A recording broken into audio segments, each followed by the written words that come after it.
La vieille dame voulait juste prendre une dernière photo avant de mourir. Mais le propriétaire du studio lui a dit « Je peux vous faire paraître 50 ans plus jeune ». Et alors la magie opéra. Voyant qu'elle allait rater le dernier bus, elle se précipita à sa poursuite à une vitesse de 100 mètres par seconde. Puis ignorant le regard mauvais du chauffeur, elle se laissa tomber nonchalamment sur le siège prioritaire réservé aux personnes âgées. De manière inattendue, elle fut apostrophée par un jeune homme plein d'entrain juste après être montée dans le bus. Mais à ce moment-là elle ne savait pas qu'elle était passée d'une personne âgée à une jeune personne. Face à des jeunes impolis, elle voulait leur donner une leçon. Mais elle aperçut bientôt son visage à travers ses lunettes de soleil. Elle fut choquée par sa propre apparence. Puis elle retourna au studio photo incrédule. Mais ce qui apparut était un petit restaurant. La femme du propriétaire dit qu'il était ouvert depuis 10 ans. Il n'y a pas de studio photo. Anna resta sans voix, inquiète que son changement n'effraie sa famille. Elle passa donc la nuit au bain public.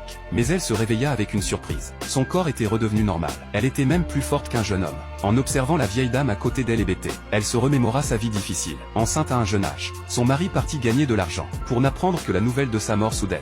Forcée d'élever seule son enfant, travaillant de l'aube au crépuscule, encore affamée, glanant des restes de légumes aux moments les plus pauvres. Pourtant elle n'a jamais envisagé d'abandonner. À travers une lutte sans fin, son fils s'est épanoui, est devenu professeur d'université. Maintenant elle ne manque ni de nourriture ni de vêtements, mais vit frugalement malgré tout, ne s'achètera même pas de nouvelles chaussures. Pourtant elle gâte son petit-fils sans fin, lui fourrant toujours de l'argent dans les mains. Sa belle-fille appelle cela de l'indulgence. Des disputes éclatent constamment entre elles. Lors d'une dispute, sa belle-fille s'effondra d'une crise cardiaque soudaine, miraculeusement sauvée par des soins d'urgence.